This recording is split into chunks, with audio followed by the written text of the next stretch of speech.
Greetings and salutations, ladies and gentlemen. Thank you for tuning in and listening to my rambling. This is Uncle Rico Storytime, episode 23. It is Sunday, July 28th, 2024. It's like 10:30. I got up super early today to get a bunch of shit done, and then really didn't get anything done. I got a lot done. I cleared a lot of brush. There was a homeless dude back there, and I'm just sick of fighting him. I just kind of let him there, let him sit back there. I mean, whatever. But I cleared a lot of brush out. I was stupid, like usual. At one point, I went to my truck to get some water. Because I was sweating through my gloves so much, they were hard to get off, and I knew they would be impossible to get on. And I was like, man, you're almost done with the job, dude. You just be careful, you know. And so I cut the shit out of my hands.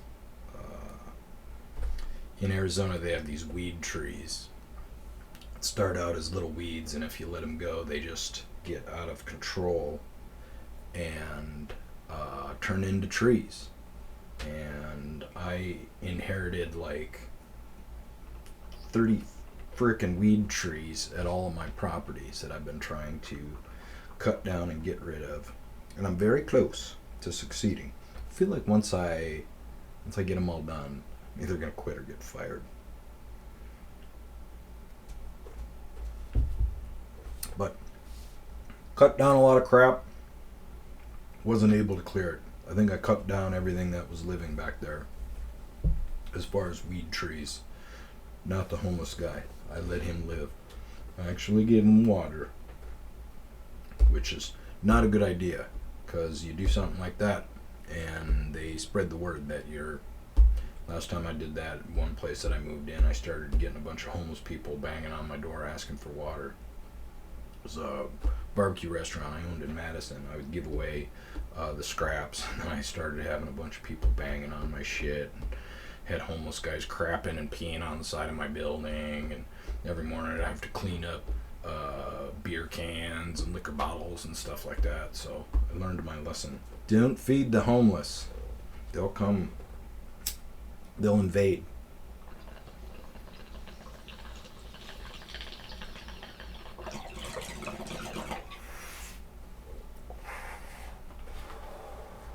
So I got up super early, banged a bunch of shit out, banged some shit out, got into a bunch of Facialbook arguments. The growing trend now is people posting videos of themselves being idiots, which I'm okay with. If you are doing anything, if you want to, get attention or promote yourself, whatever, do whatever, just be prepared for the repercussions. If you film yourself doing these stupid stunts of scaring people, expect one of these kids is going to get smoked. I watched a video where a kid popped up from a garbage can and some dude hit him right away. That was so satisfying. But that's not the videos that I'm talking about. I'm talking about the videos where they're showing themselves just being stupid, and then people in the comments are like defending them, and they're like, no, you don't realize they're being stupid. Whether or not they're being stupid on purpose, they're being stupid. I got into a huge argument. This dude, there was a video of this guy. This was a video that wasn't posted by the guy that created it, but there's a video of a dude like drag racing, and he's got these rims that are like, I don't know if they're like knockoff from like Mad Max or whatever, but they're like long and pointy, and they stick out a good 2 feet, foot and a half, maybe 2 feet, and obviously, 95% of the population says, whoa, that's not a good idea. You could decapitate somebody. You're going to fuck up your rims by curbs that are out there. You're going to fuck up somebody else's vehicle. But, somebody did it to be different, be special. and the video is of them burning out and then catching another car and just ripping it to shit. And I got into an argument with this guy, like, blah, blah, blah. He's like, you don't understand culture, da da da da da. You know, he said something about Houston. I assumed the video was from Houston, which, you know, says enough right there. But he kept coming back to this. You don't understand culture. And I'm like, dude, you can't use culture as an excuse for being stupid. You know, realize you're stupid, or just go, yeah, sometimes we're stupid. But, I mean, obviously it turned into a racial thing, but it's not, I mean, it's not racist. It's just, you know, you're being fucking dumb. You see rednecks doing stuff all the time. The comments are like, good, let's weed them out. Let's get rid of them. It's, you know, it's not a race thing. But got into, you know, there's another video of this girl just, she must have picked up bagels for a team or something, because she had a shitload of bagels, like a couple of really big, heavy boxes of bagels in a bag, and she's just fucking swinging the shit out of them.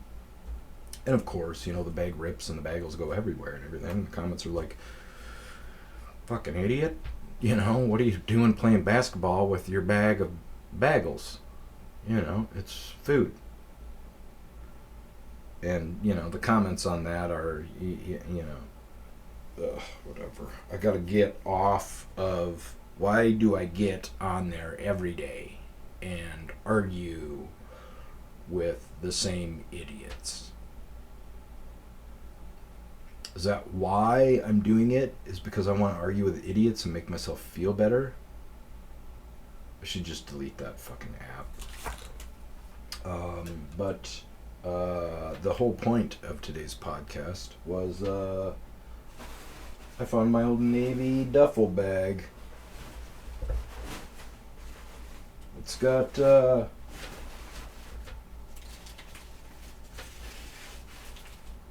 an old airlines thing on it too. I mean, this can't be from when I went to boot camp. I've moved around a lot. Maybe I saved the tag on there or whatever, but I know it's not boot campy stuff. Maybe it is. That'd be kind of cool. But I figured I could do kind of a bit of an unboxing. See what the hell's in there. Doesn't smell. There's nothing dead in there. Anyways, started early. Got into a bunch of online arguments with idiots. Just saw a video. This biker posted a video. He's like, didn't end well for the kid, you know, and it shows himself being just completely obnoxious and losing his shit, like psychotic level, to the point where this guy needs therapy. He's making a turn and this poor kid stops at a stop sign. Wasn't aggressive, wasn't abrupt or anything. He crept up to the stop sign, and then the biker like shoots by him because he took exception of the way the guy stopped at the stop sign. And the biker's like, blah, blah, blah, blah. And some kid's like, blah, blah, blah. And so the biker's like, fuck you, get out of the truck, blah, blah, blah. Follows this dude home, and the dude turns out to be a really young kid who's fucking scared. Even the psycho biker is like, look at you, you're shaking. Yeah, because you fucking followed him home, and he's a kid, you psycho. So this dude, somehow in his world, oh my God, at the end of the video, he's like on the lawn. This kid's neighbor friend or something comes over, I think, to like help him. And the kid's like, get off my fucking property. And this psycho biker is like, yeah, I'm a Marine, and that's not how this is gonna end. Da da da da da. Like, one, you're not a Marine, bro. When you don't make it through basic, you don't have the right to say that you're a Marine. And that's probably what happened. These fuckers that yap about their service are people that didn't even make it through boot or fizzled out after their year or two. People that serve don't fucking talk about their service like that. And if he is a Marine, this guy needs his fucking trap shut. But yeah, so every day I log in and onto social media and get upset.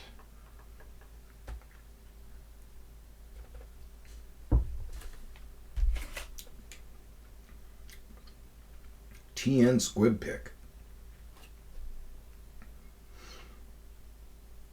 I don't recognize my notes so much, like so frequently now.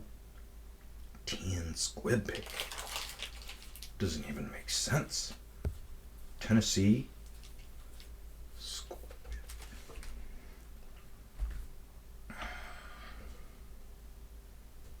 What else is happening out there? The Olympics started up. I found out that I'm like rooting against us. I don't know if it was a run or whatever, but like sports has turned on a dime for me.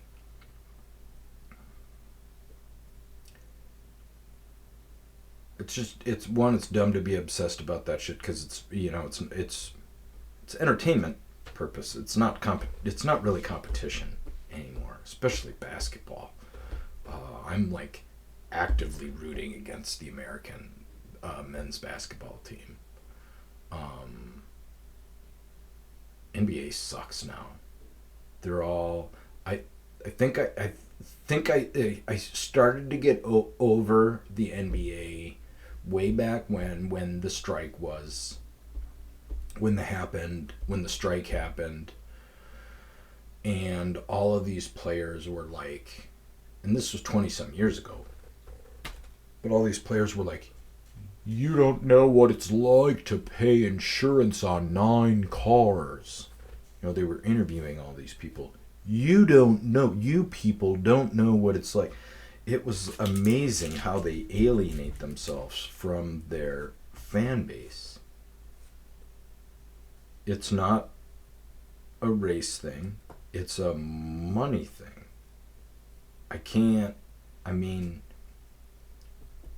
The NBA now has turned into this. At some point, the commissioner was like, hey, let's give our fans an all-star game every time. And I get it. They like the, high flying, the dunks, the alley-oops, the 140-point games, but it's turned into that takes away the competition aspect of it. It's no longer a competition. You've now devolved yourself into a WWF, like pro wrestling, like this is set up kind of thing. It is refreshing to know that the teams that win it are the teams that are still out there playing defense and rebounding when it comes crunch time. But in basketball, a couple of different whistles can totally change the outcome of games. And you can watch that as these leads diminish. If you watch an NBA game, a double-digit lead isn't safe anymore. These teams go on runs and come back so quickly that the refs have really started, in my view, to dictate. Just because every other go down the court is a subjective call. You could call a travel, you could call a foul, you can really dictate who wins those games. And that's fine, but we all need to then realize that it's not competition, it's an entertainment thing, and pump the brakes, These guys are playing a sport that they love and a lot of them have not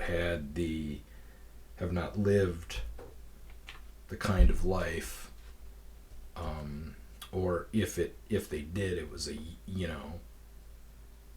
very brief youth, experience of being poor to middle class.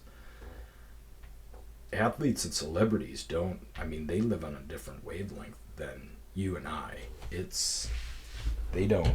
That's why it's funny listening to LeBron, any interview from LeBron is, it's, God bless him, he brings up being a black man in America, but it's like, dude, you can't know. You can't. You've lived with a golden spoon in your life forever. like I remember he went to a prep school, and I'm sure that was scholarship or whatever. But I'm sure he's had it fucking great since at least fifth grade, guaranteed.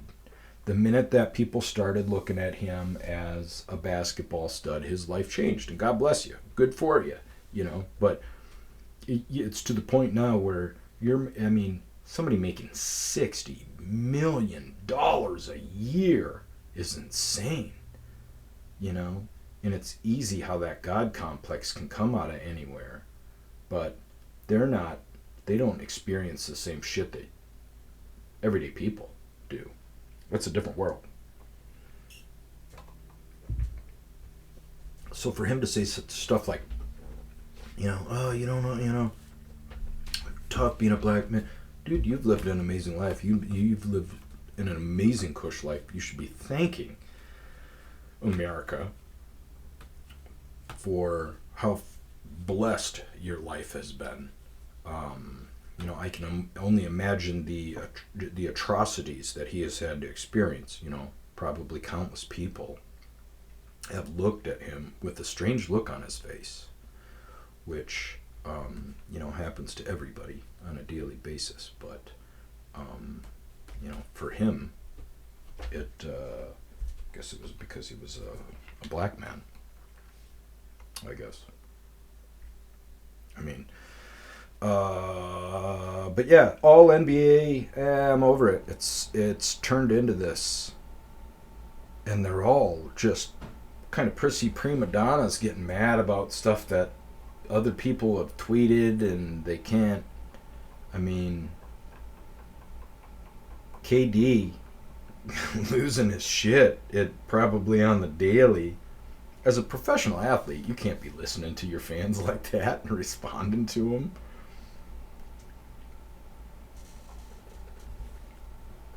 Gotta have some thick skin, man. Fuck. But yeah, I'm just actively rooting. I'm like, yeah, I hope they don't even make metal play. I hope they just get bounced right away.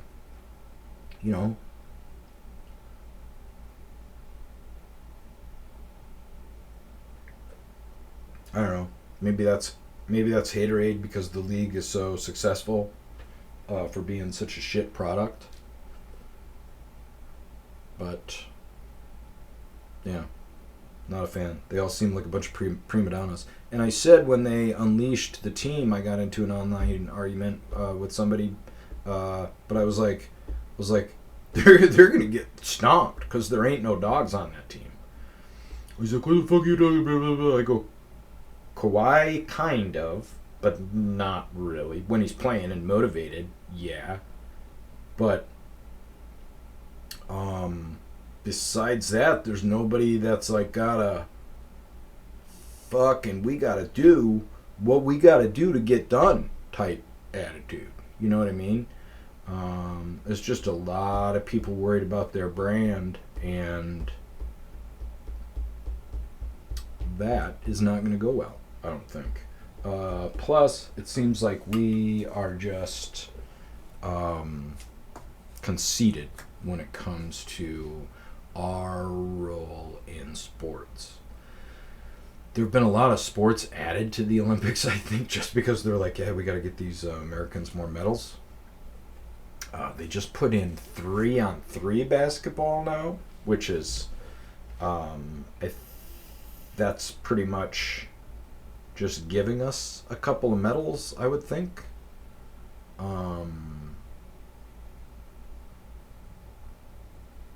Which is weird. I can't wrap my head around that, and I don't want to.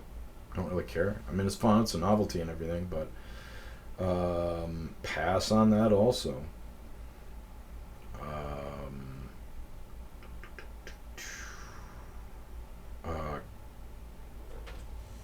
We got oh yes, duffel bag. Sorry, I got sidetracked, which happens a lot.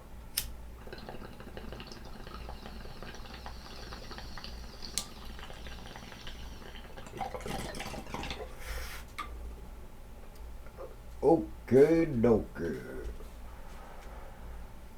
Let's see what's in the old maybe duffel bag. It's not just clothes, because there's hard stuff in there. Okay. That's not a good start.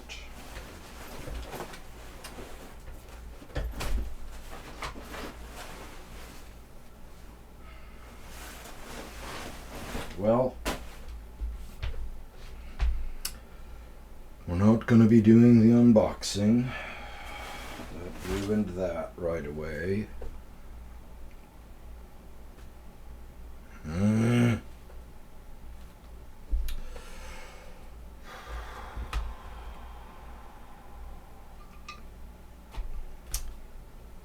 If you have made it this far, 20 minutes is a good amount of rambling.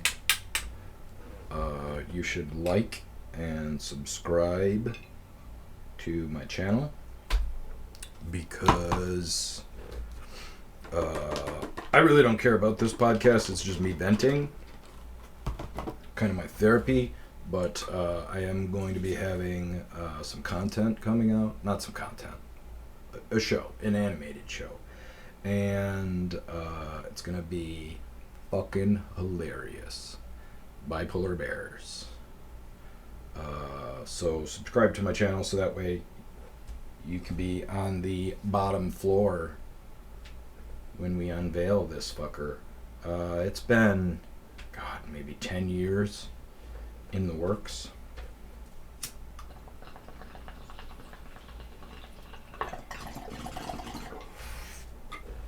But we're getting close. We're getting very close. We got resolution on the politics stuff. It turned out all of that was just to get rid of Sleepy Joe, which seems like overkill. At this point, we don't need the gimmicks and everything. The DNC has rigged the last 2 presidential elections. So why did we have to go through all the rigmarole? We'll back it up for anybody that's going, what the hell is he talking about, rigged the last 2? Way back when they released the footage of Trump saying grab her by the kitty, and the leaked information that everybody went about after Russia, the leaked information was actually factual. It was emailed proof of the DNC, rigging the election, and then rigging their nomination, to be clear. And then the next year, they did it again to poor Bernie Sanders. You could watch the way that people dropped out and declared themselves into the race, of how they were kind of pushing Bernie Sanders out, and it was going to be Joe Biden. And so this year they didn't run against anybody. They didn't run against, which is not normal because he's, the president of the United States. But if you're going to do this last minute slide, just fucking do it. You know what I mean? Don't do the whole, it just seemed like overkill. And it does seem like there's something else. Because, to start bagging on Biden just to cause dissension amongst the ranks to unseat him, if you're the powers that be, you just put him in a fucking room and you go, dude, you're stepping down. You're no longer the puppet. And he goes, well, yogurt in 1990. Shut the fuck up, Joe. You're out. Knock, knock, knock. Jill, come in here. You guys are done. Thank you very much. We'll take care of you. But we've got a different plan. Shut it! Escort them out. And then you set down the new puppet, Miss Harris. Mrs. Harris? What would it be? Is she married? I don't know. But you bring her in, Kamala, and you say, congrats. We did it here at the end because we didn't think that you could keep your yap shut through a full election campaign. So you're welcome. We're going to get you in there as president, and then obviously, we'll, when the time is right, we'll talk. So, and then you escort her out. The decision, to paint, to go pro-Trump at any point was weird, and it's going to sway your voters. So, I don't know. This whole thing was weird. This whole political experience has been weird. So, it's like every day is I just can't believe the shit that we're doing. And it all started back in 2016 when they said, hey, here are your people, Trump and Hillary.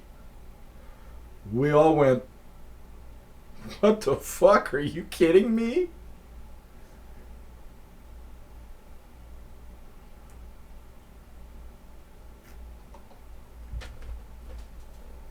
It's amazing. TN Squib Pick.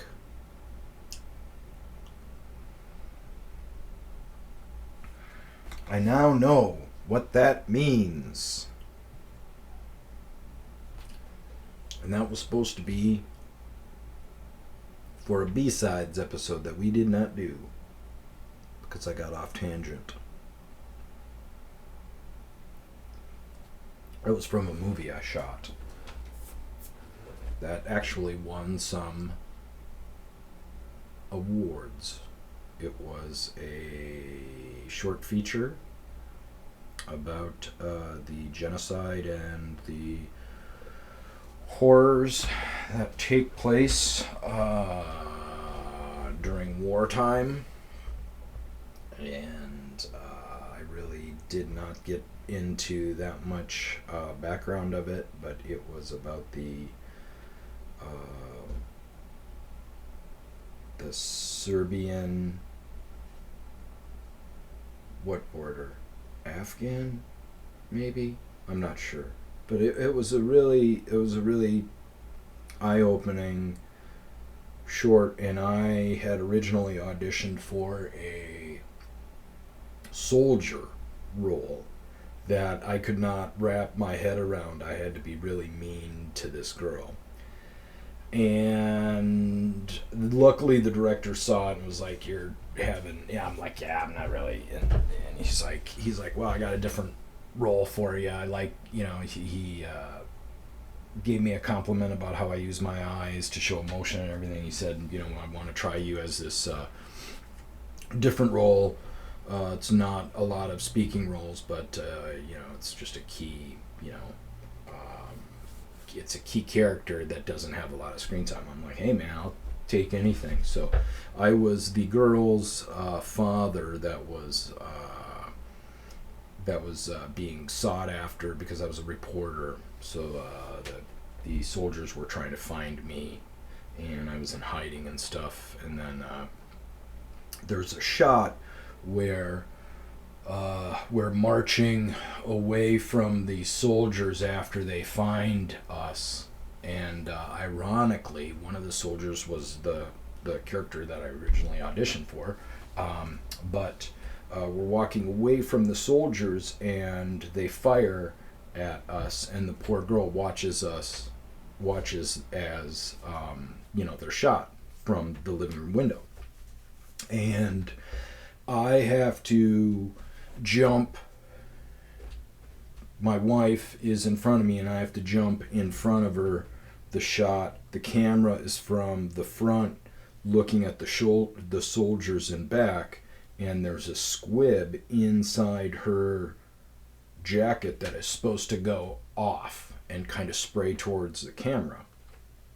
And it's all a timing thing, so they give me the trigger to do the squib, and time it up appropriately. But the problem was we had dry run so many times that the pressure from this squib had diminished, so they had to recharge it, and we had to reshoot it, because that kind of stuff is an all for nothing shot, because once the blood comes out it gets on your clothes and ruins everything. So we tried it once and the pressure from the squib died off, so once they recharged it we did the shot again, but they had messed with the opening through the lapel now. So when the squib went off, it caught the lapel and shot off into my face. So it actually looks like, so it shoots kind of up my nose, almost up my nose, but it gets me off the side of my face. And the director showed me a still, and it kind of looks like I get my head blown off, which is awesome if you do it in slow motion. So that's really cool. But I had blood like all over the side of my face, and somebody on the set had taken a picture of me and sent it to me. And I was super excited, so it looked like I was crazy. I had the crazy eyes with the blood all over me. But then, weird side note, the next day, the side of my nose was really, really sore. And then the next couple of days after that too, it kind of felt like I had a zit, that kind of sore. And I was like, fuck, that stuff shot right up and almost missed it hit my nose, and glanced into my face. It almost shot up my nostril, which is just, that fake blood is usually just like car oil and food dye or whatever. Wouldn't have killed me or nothing, but probably would not have been too fun. But that was a project called My Secret War that I was lucky enough to work with a really talented director. It's weird how you can, this was like a professional shoot. This was probably the most professional shoot I've ever been on, besides the commercials and stuff. But it's weird how you can tell, like right away with the project, you can tell whether or not it's going to be any good. The very first gig I ever took out here was an independent, it was just a student feature, a student project for a community college out here, but the director was super talented. I just took the gig because I needed stuff to fill out my gig reel, and I'm still in contact with the dude right now. I've worked with him a couple times, but you can tell, fast forward through my very, very short acting career, but he's still one of the more talented guys that I've worked with. And that has actually that's what gave me the confidence to do my own. And first I just was disgusted with the whole acting talent, everybody that I met. Behind the scenes, awesome. Front of the scenes, talent-wise, disgusting people. But that, coupled with the very first experience that I have, I didn't realize it at the time, but I was visually matching up with him as far as how to shoot things and stuff. So when I finally came to the realization that I wanted to do my own stuff, that having that in the background, that experience of like, hey man, when I worked with Mike, I was right on the same page as what he was doing. And this is one of the few guys that professionally I was like, this dude knows what this guy is a talented guy.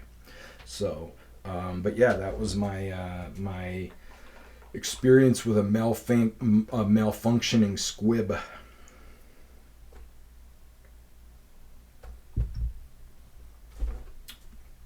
And since we're telling stories,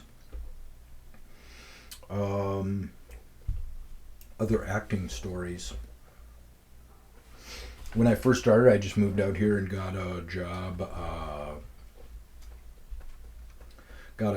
Made a couple auditions doing commercials for vitamins.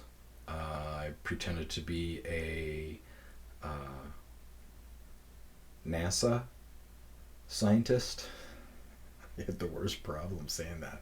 Must have been my Midwest accent, but it took us. We stopped shooting for a while. We stopped shooting takes because I kept saying NASA. And they had to stop shooting and pull me aside, a couple of people, and they were like, say it. And I'm like, NASA. And they're like, NASA. And I'm like, NASA. And they're like, NASA. NASA. That's what I'm saying. And they're like, no, you're not saying it. NASA. So I had to like listen to like just say that for a while for like 5 minutes to get it right in my head and then shoot it. But we did a couple of commercials there for some vitamins, which was kind of a cool experience. Did a couple of student films, worked with a couple of people who were nice people, but I immediately knew that there was one project that I worked on where I was like, man, I'm not going to be able to use any of this footage. And luckily I was. I'm not going to badmouth them or anything like that, but I had to keep, like, as actors, you're really not supposed to give input back. You just kind of take your marching orders and, do them. But for continuity's sake, I wanted to keep reminding this dude, like, hey man, like last shot we had a water glass sitting here, now like we just took it out of the shot, and it just kind of drove me crazy because I knew, I was like, this isn't going to be usable footage, and it wasn't. I don't even know what happened to it. A lot of these projects I do them and I'm done. I never do like any promotion or anything like that. So I went to the My Secret War debut, but kind of incognito. I'd grown out.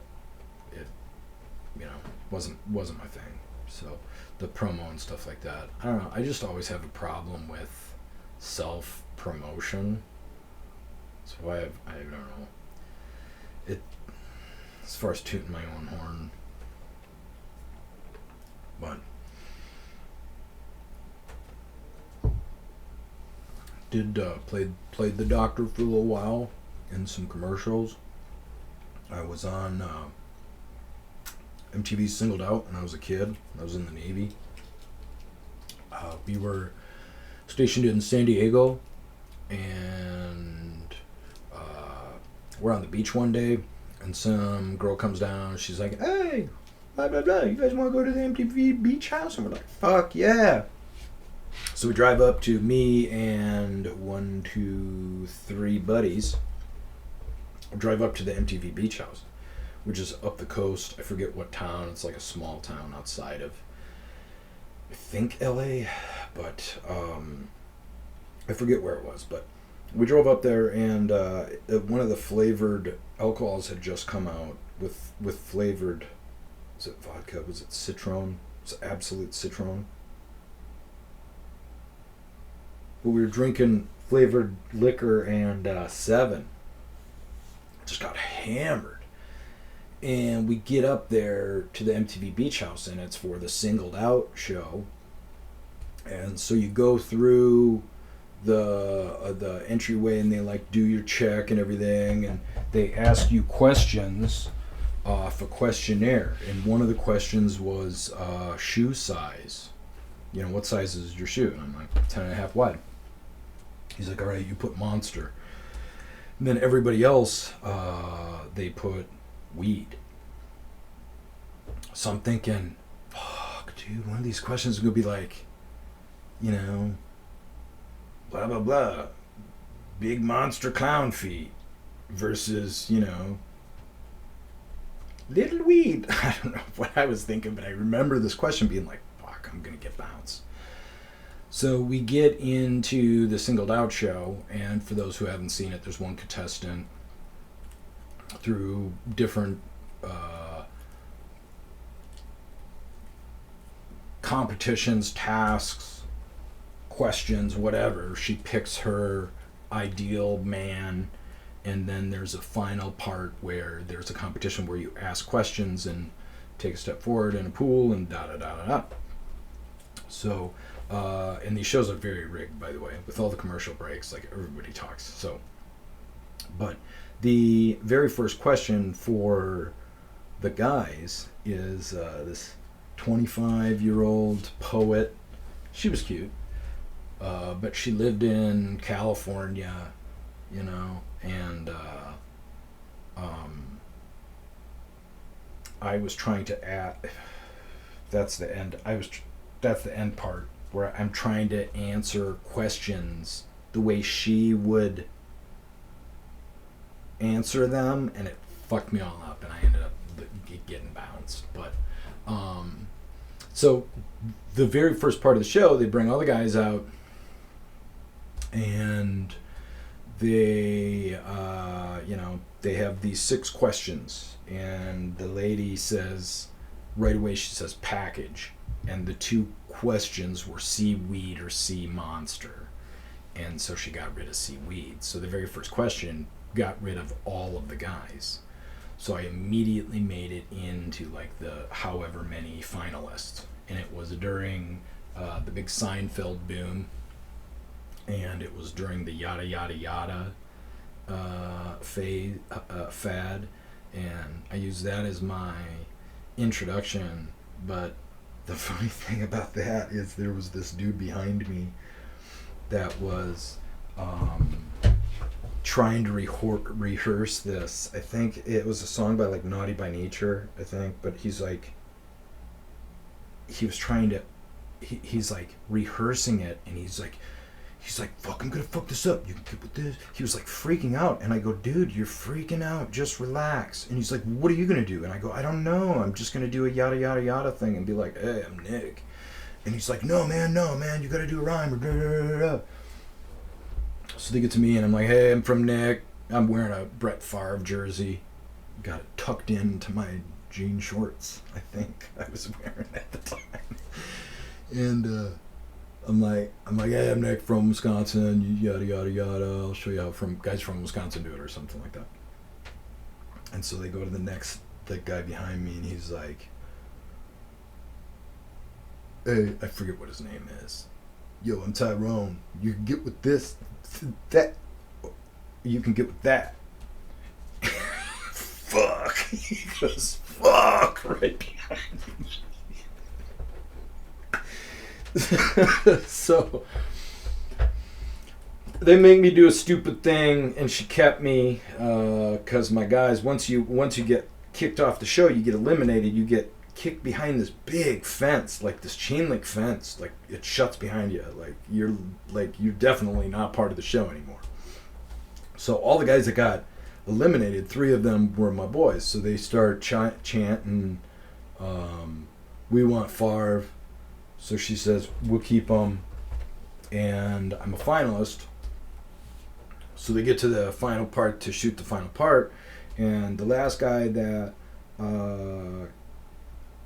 made the finalist, the third guy, there's 3 guys, he was super tall and skinny, but not like freakish or anything like that, but he refused to take his shirt off for this finalist part. And for some reason, MTV was not bending on it, and they were talking about reshooting his whole thing and bringing out the last couple of competitors again. I'm sure they were probably just pressuring him to take his shirt off, but that whole thing was weird watching that unfold. But he was like, fine. He's like, he took his shirt off, and I was like, dude, you're good, man. Nothing, like, it's all good. So we're 3 finalists, and I'm pretty drunk, and I'm kind of like trying to play mind games of what I would think she would say, and I'm not really listening to the question, but one of the questions is, if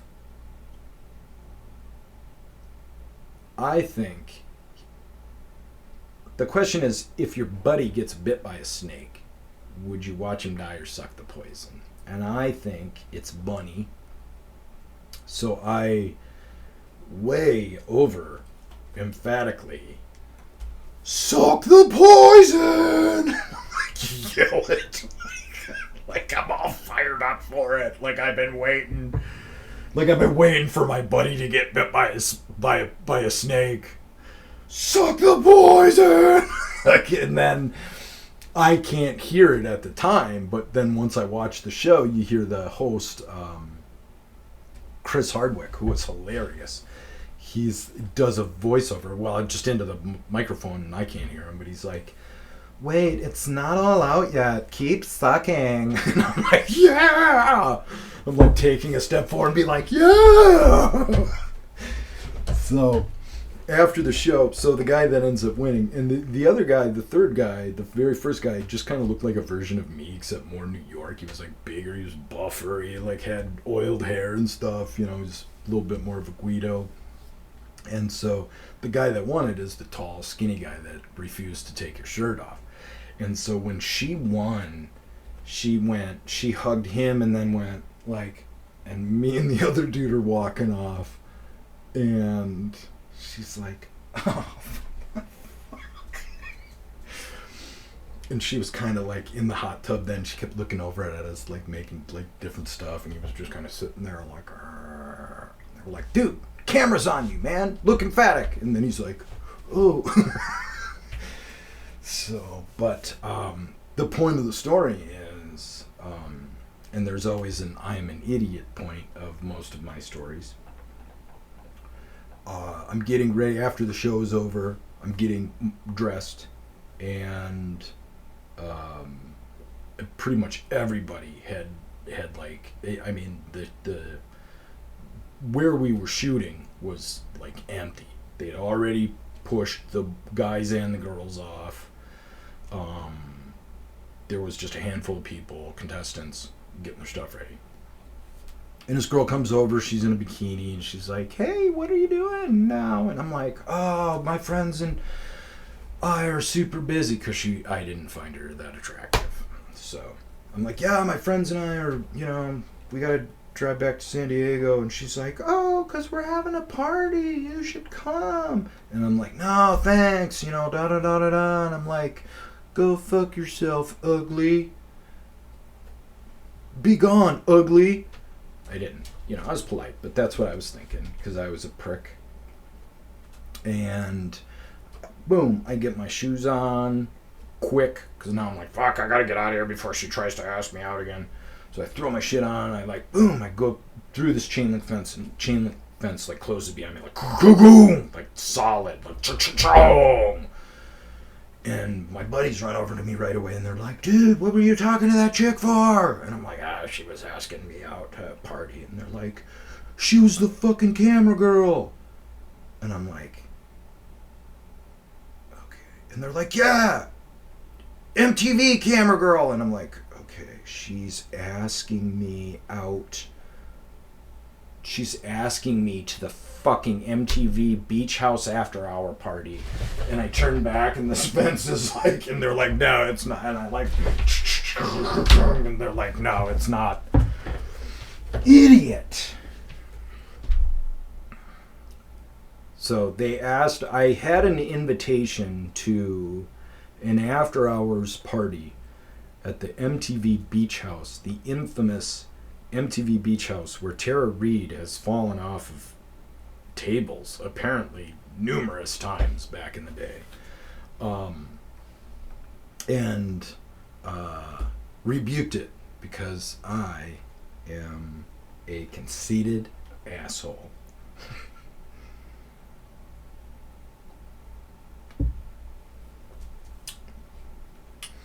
So that was my singled out experience, my 15 minutes of fame, if you will.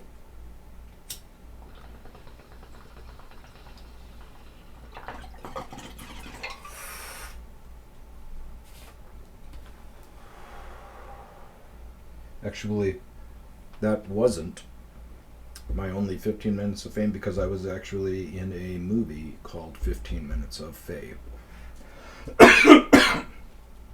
That was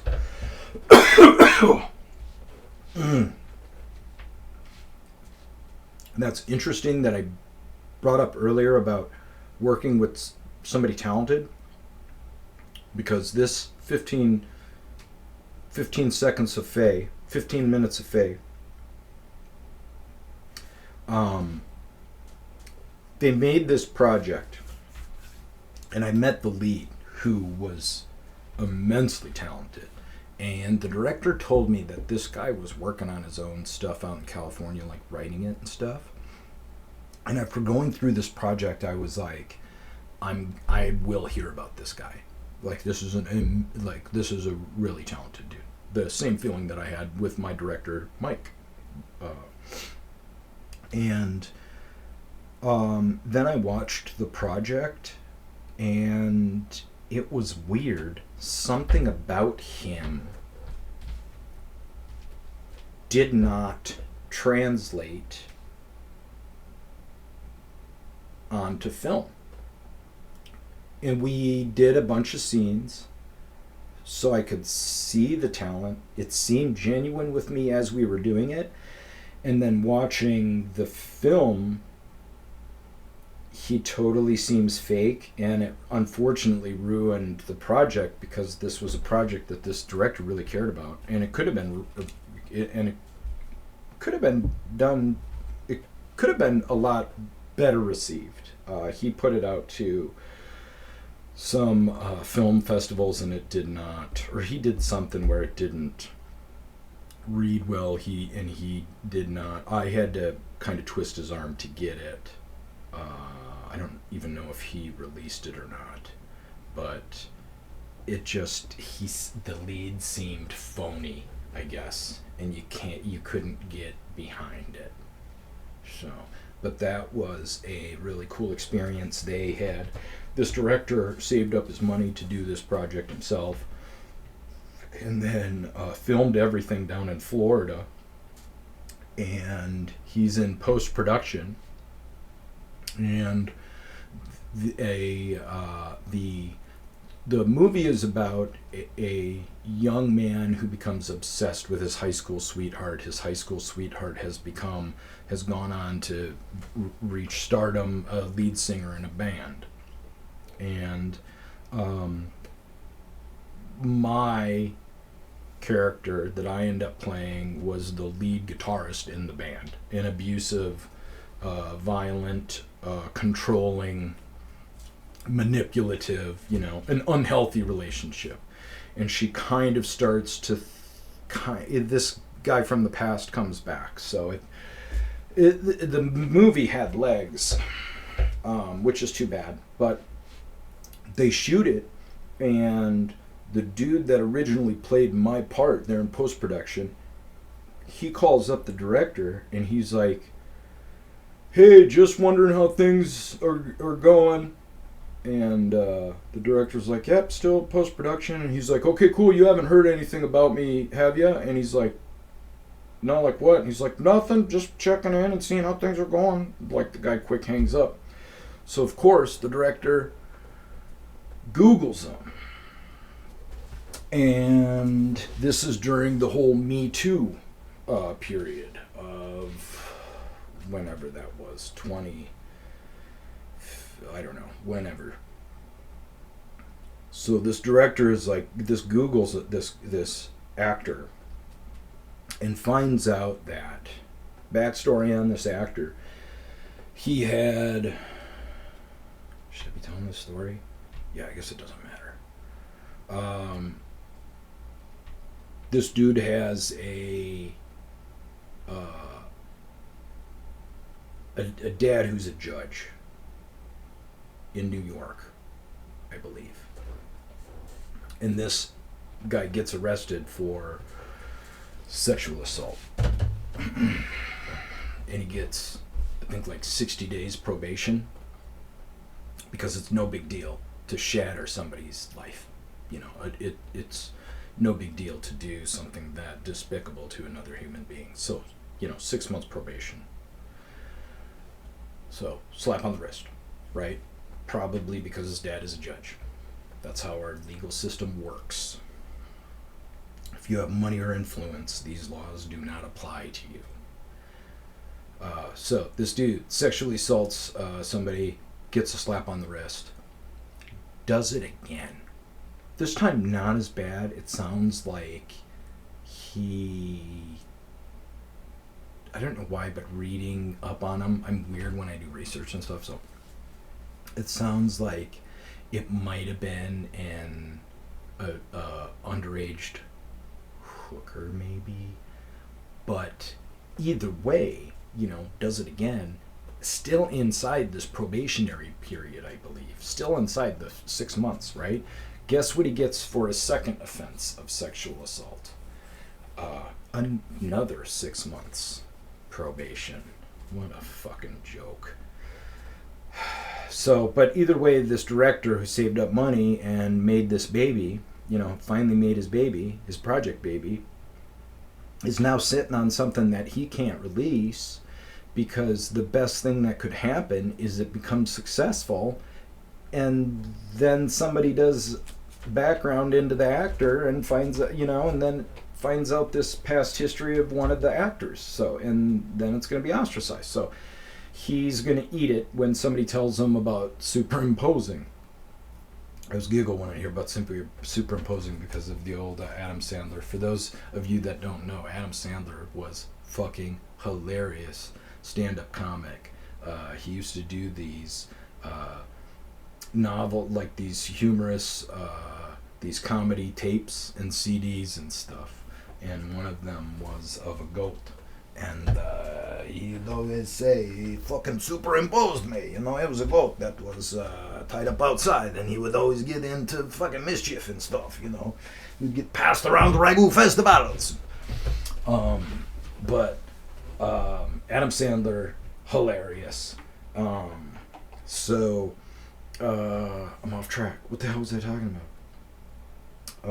Superimposing. So this director is sitting on a bunch. He's in post-production. Like, this is almost done. And somebody tells him that you can superimpose, da-da-da-da-da. So the company that does the superimposing is here in Phoenix. So the guy does a casting call for somebody that looks like this original actor. And he does it, this shitbag.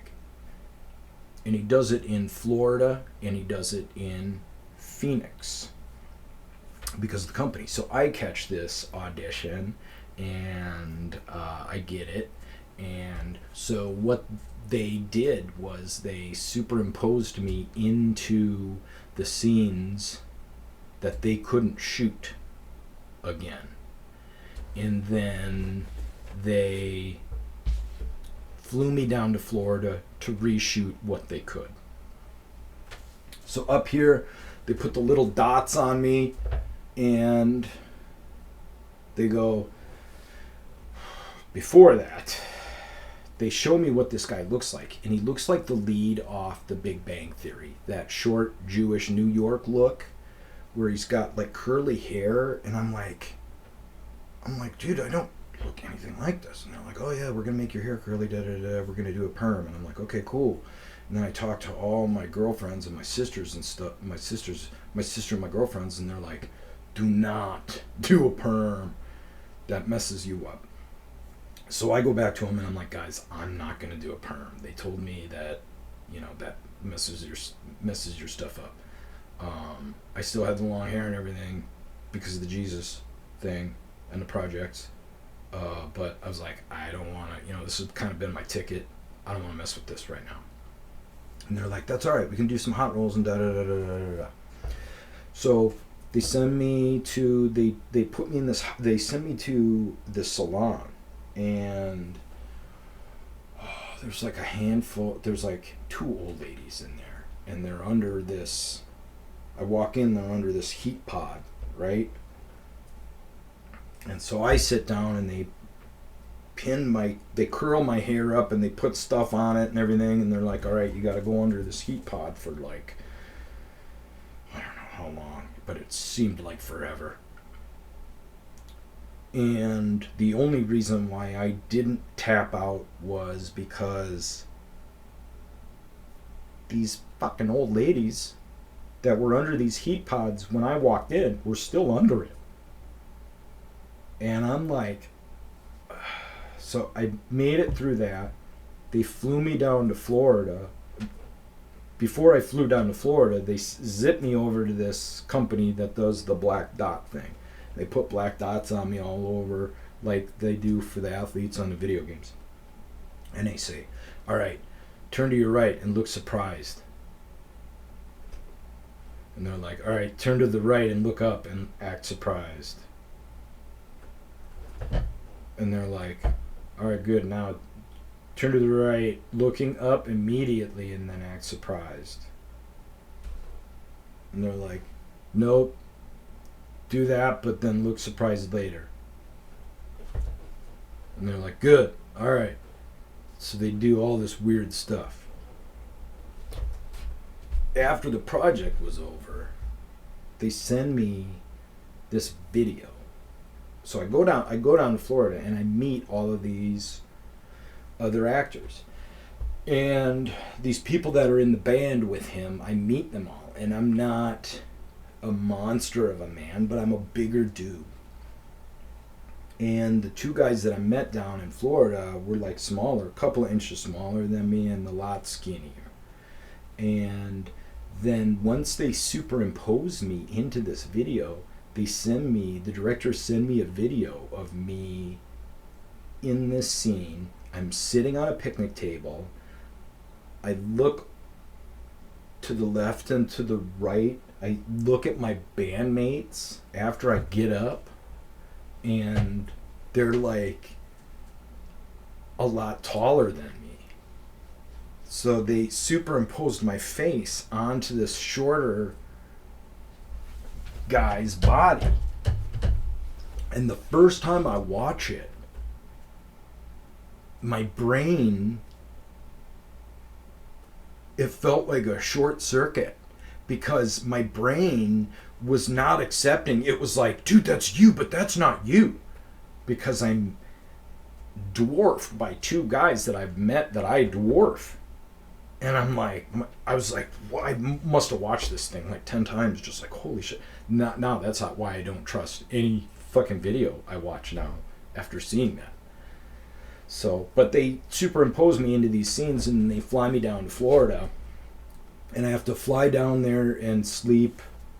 Like, I have to fly down there with everything, like my hair up. And then it was colored black and like super curly. It was crazy. Everybody in the airport was staring at me. It was weird.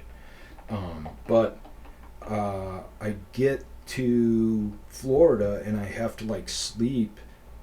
Yeah, they told me to sleep in a chair. That was the trade-off of not getting a perm. I slept laying down, and then they just doctored my hair up in the morning. But they fly me down there for this huge concert scene where I punch out the kid. He jumps on stage to kind of profess his love to this lead singer who's manipulating him, and I punch him out. So they fly me down to Florida, and the thing about the reshoot is before they knew about all the sexual assaults of this original actor, they had already had problems with him. After the first scene they shot, the lead, they're supposed to be, and this sucks for me, for the reshoots, but there was a scene where he makes her get on top of his lap and they make out or something like that when they're driving or something like that they had to cut, because she was immediately, this actress was like, I am not doing that scene with him, the original actor. So shooting this scene way back when, the original actor almost gets the production team booted off at this location. They have, the director got this lady that owns this restaurant in Florida, who was so cool. She was awesome, just a very cool lady. He gets approval to shoot this stuff there. They bring in people and stuff. They shoot the scenes, but when they're shooting, this guy, this original actor, was just really forward, grabby, giving off bad vibes, apparently trying to pull girls into the bathroom to do coke and stuff. The bar owner had to talk to the director a bunch of times. The director had to talk to the actor.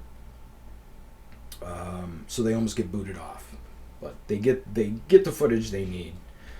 So, but this poor director has to go back to her now and say, hey, we're doing reshoots. And he sells it by saying, the whole reason for the reshoot is because this guy is no longer. And she's like, yeah, he's like, he's gone. We brought in a new actor, blah, blah, blah. And she goes along with reshooting. So when I show up, they have me dressed in exactly what he was wearing. And they have my hair done up exactly how this guy... I look exactly like this dude, who is just a horrible, nasty guy. And the whole reason why they almost got kicked off this production, and the whole reason, the director gave this lady a blood oath, that this guy is not connected to the project anymore. And I look exactly like this dude now. So, and the director told me previously, he's like, she's just a super cool chick. And I've worked in the bar restaurant industry my whole life. And I'm very comfortable around hospitality industry. And give them the respect that they deserve, by the way. So I'm sitting there, and he's kind of prepping me, and he tells me, he's like, she really busted my balls the first time, and she's cool with everything. So if you want to kind of give it back to her, you can, because he knows how I roll. And this was all stuff that he told me before. So I'm sitting there kind of prepping for the scene, and by the front door, and I see her walk out the side door of this restaurant, and I see her walk out and see me and kind of stop. And she turns around and she walks back out. And then she slowly comes back in, and she walks up and she goes, holy shit. And I'm like, hi, it's okay. I go, hi, I'm not. Different dude, I swear to God, I'm not going to pull you into any bathrooms. And she's like walking up and she's giggling. And older women, I kind of lose their apprehensions around me. And sometimes older women are fans of me. Let's just say that. So she's walking up and she's kind of giggling, and she's getting closer and realizing that I'm not this guy, and I'm kind of I'm kind of me, just with my hair. And she goes, oh my God. I go, it's okay. I'm totally a different guy, I'm a nice guy. I'm not gonna pull you into any bathrooms. And she's like, well, I might go willing. And I go, that might not be my style. Like joking around. So, but I forget where. I think she was from the Midwest also, somewhere, if I remember correctly. But she was awesome. And we did this whole reshoot in the back of her bar restaurant, and on the stage had to do this punch, like, oh my God, I don't know how many takes we did, but 40, 50, 60 maybe, I can't even remember, but it was a lot.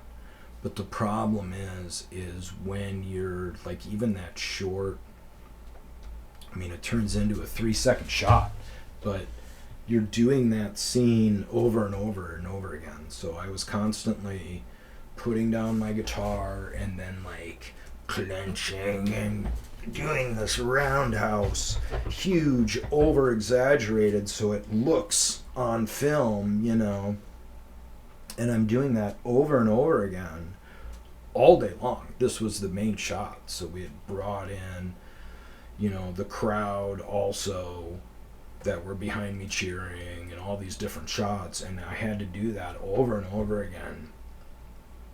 The side of my body, and I lift, I'm a fit guy. After that shoot, like, the side of my body, everything was sore for like days.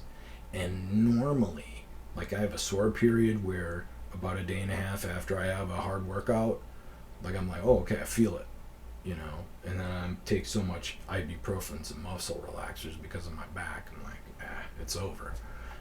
But for this shoot, man, the whole right side was sore for multiple days.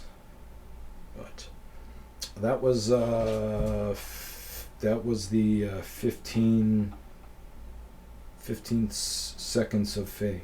Am I an idiot? 15 minutes of Faye? 15 seconds of Faye. Yeah. But those were my acting experiences. And after that, 15 seconds was great because the only other front of the house person I met was more of a not front, like front of the camera talent, was this director kid who was more of a back of the camera. He was a writer, producer type. That's what he wanted to do. And I didn't know it at the time, but that's kind of what I wanted to do. But that was awesome because, and it sucked because I never even actually met the female actress, and that hot scene got cut because that dude was a creepy. So I didn't have any scenes with her. The other scenes that I have were talking on the phone and stuff like that. So that sucked. But that was my good last experience. Then I started having shit where I'd meet guys. The very first shoot I had was the student project with this guy, Mike. Super talented. And it was with this other guy who was just about to move. It was the last project that I was working on before he moved out to Cali and got discovered. And working with him was one of those experiences where I was like, dude, you ain't get discovered nothing, man. He was just kind of an over-actor, you know. It wasn't believable. So there was one scene where I'm like holding a gun in his face and he's supposed to cower and he's doing this like, and I'm thinking like, what the fuck are you doing? And I could tell that the director wasn't happy with it. He tried to give him a little bit more and then he was like, I think I can use this. But yeah, this guy moves out to California, but he was in between all of these scenes, and I show up, and like everything, I'm professional. I'm early. I'm taking notes a lot of times because my memory sucks. So I have a notepad with a pen in my pocket normally, and he's just kissing my ass. Is just not even kissing my ass, sucking on my balls in between these scenes, and just right away like, what have you been doing? And he's like, oh yeah, you can tell, blah, blah, blah. He goes, what have you been in? What have I seen you in, dude? Da da da da. I go, nothing. This is my very first.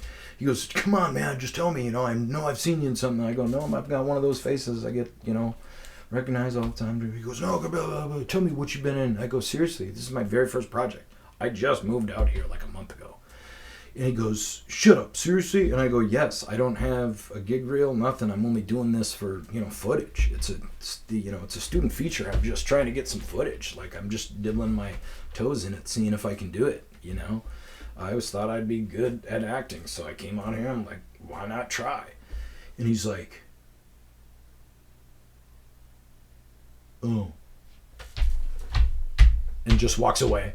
And then I don't think I said a fucking word to him for the rest of the shoot. Like, he was mad at me, ignoring me. And it was the first time where I was like, where I realized, okay, so then after that, I was shopping around agents. And I go to this one agency who was awesome. But I was with them for like a year, and then I realized I mis-auditioned for a couple. Well, I go in there and I audition for this. They do a lot of network stuff. They get extras for networks and stuff. So it's nice to get noticed on a bigger scale. I was just looking for just footage.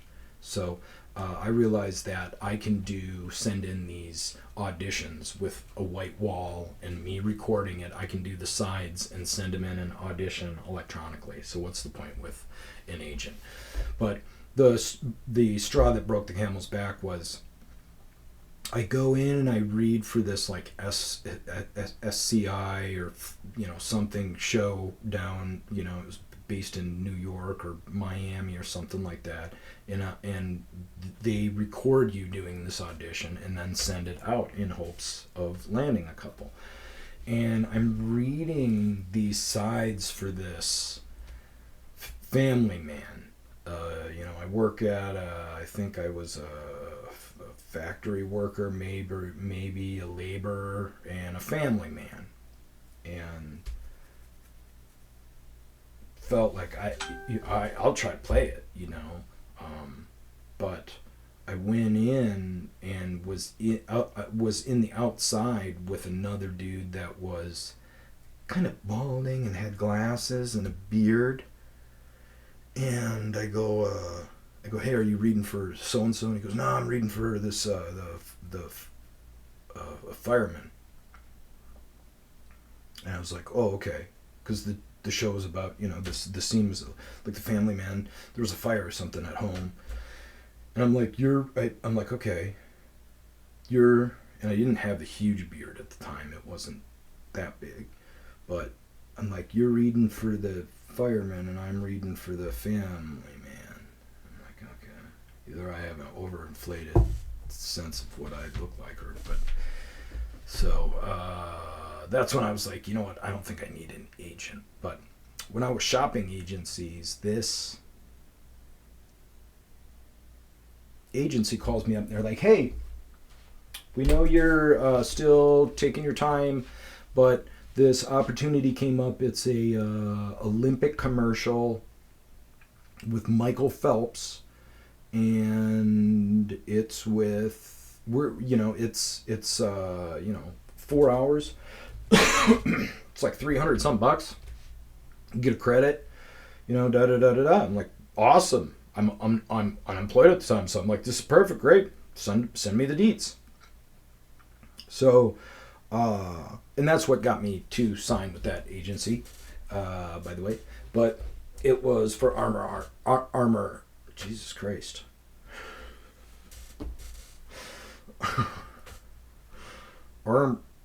Wait.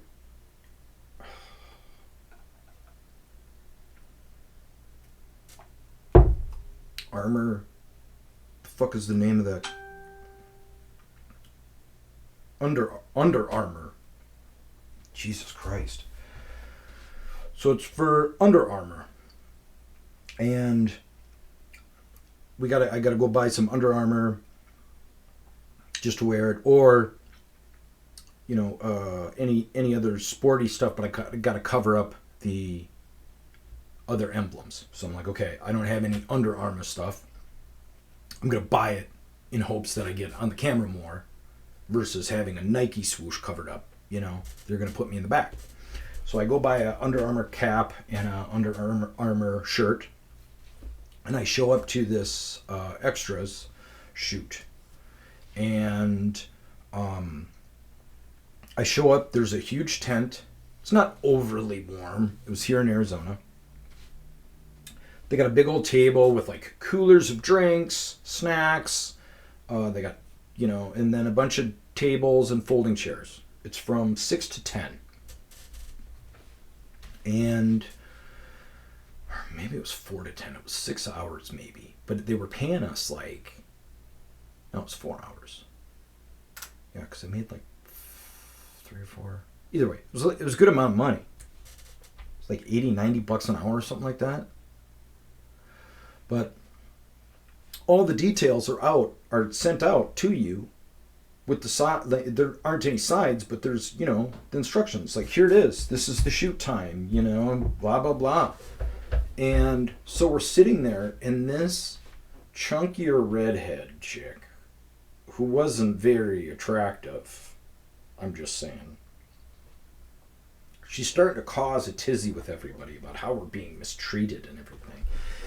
And so I brought like I brought my headphones and something to listen to. I brought cards, and so we're playing cards, and I'm playing cards with these young kids, and like a couple hours into it, they come up and they start bitching, about being mistreated, and I'm like, dude, you're letting this chick get to you. Like, don't be brainwashed.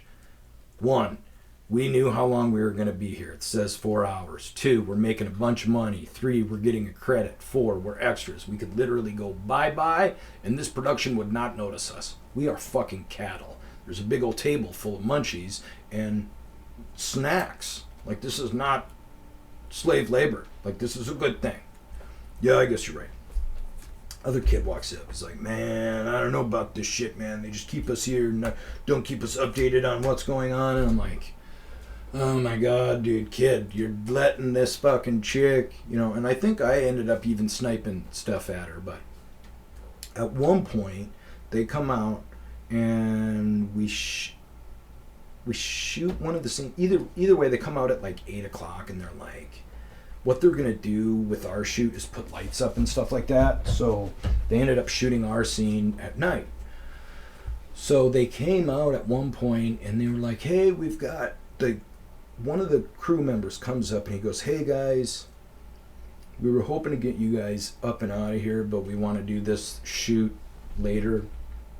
So we're going to let you have access to to the hot food that the talent gets.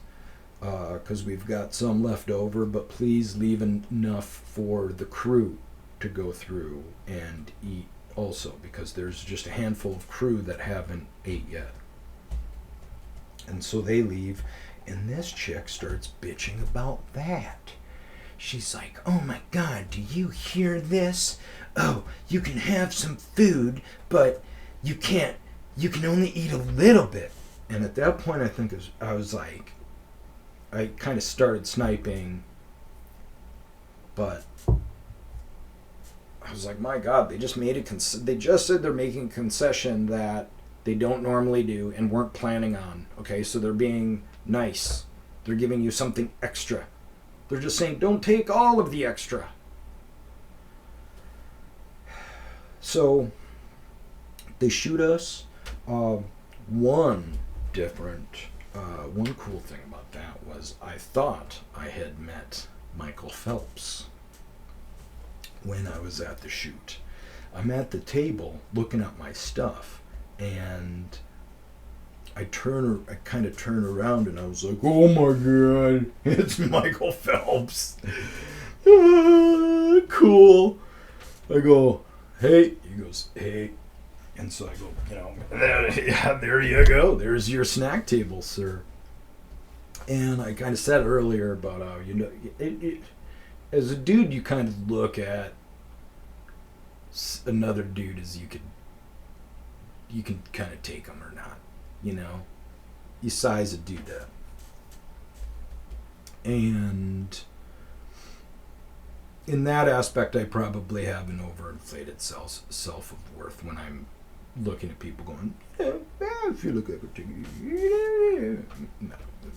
But with this guy, Michael Phelps, I looked at him, I was like, that dude would just destroy me. I mean, his fucking back muscles, dude. His back was this big. He was just like when I looked at this dude, I was like, he would just destroy me. He would manhandle me and just laugh at me while they beat me. That would be like the Incredible Hulk. Bink, bink, bink. I'd be like Loki. And I told the story of meeting Michael Phelps a bunch of times. Not a bunch of times, but I've told that story. I'm like, yeah, I met Michael Phelps. He's fucking huge. So fast forward to the point when I was managing a coffee shop in Phoenix. He came to my coffee shop a couple of times. And there was one day where I was stalking, I was looking at him, and I go, son of a bitch. I didn't meet Michael Phelps. I met Michael Phelps's body double that is in the water swimming. Because this Michael Phelps right here is kind of my size.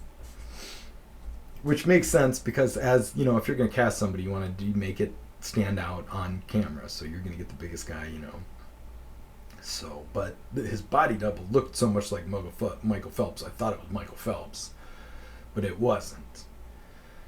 Unless he took some fucking super steroids and got just absolutely jacked before it. But yeah, I have met Michael Phelps in my coffee shop. I did not meet him at my commercial. But follow up to the actress. Turns out the bitchy chunky ginger actress came from my agency. And I didn't put that together until after I signed with the agency. I'm bartending at this place in South Scottsdale, which is close to my agency. And there is a chunky ginger who's unattractive sitting at my bar spouting off about shit. And so I'm kind of just leaving her alone. I'm going outside to smoke pot a lot. And I come back in and she is talking to some dude at the bar who has saddled up and already bought her a margarita for some reason. I mean, she was fishing for drinks, but still, guys, why do we do this? But she's sipping on her free margarita and she's talking to this dude when I come in from outside. And she says, "Why should I get to know someone if it doesn't benefit me personally or professionally?" And I stopped at this point, and I have a hard time biting my tongue in situations like this. This is why I'm no longer allowed to be in the hospitality industry. I stop and I go, "Hun, you should..." I go, "What?" And she goes, "No, it's a credo of mine. I will not get to know somebody unless it benefits me personally or professionally." And I go, "God damn it. If that's your personal credo, you keep it to yourself. That's not stuff that you say out loud. That's like, fuck empathy. Fuck caring for another person. I'm just going to be selfish. Hey, I'm just selfish." I walk back off, and the dude's like, she's like mad, takes off. Her tab was already closed anyway, so what the fuck do I care? But, God, just disgusting people. Front of camera, the talent.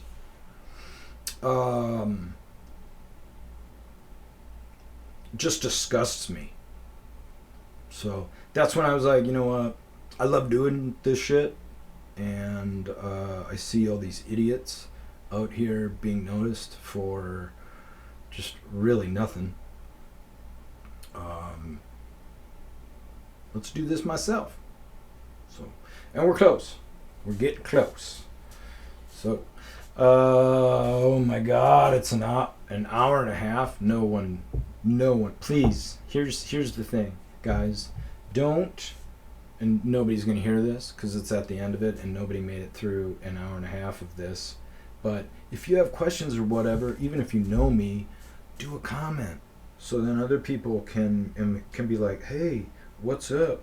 I had somebody correct me about the finozzle. It was blackened sea bass, not catfish. Finozzle is a traditional Mediterranean dish. It's just blackened sea bass over couscous. That's how we sold it. So, but correct me in the comments so other people can be included if they have questions.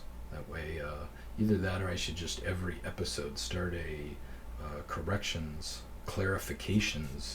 period section.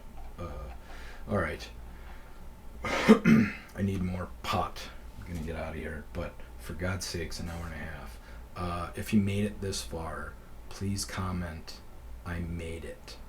Let me know if you're one of the few that listened for this whole hour and a half.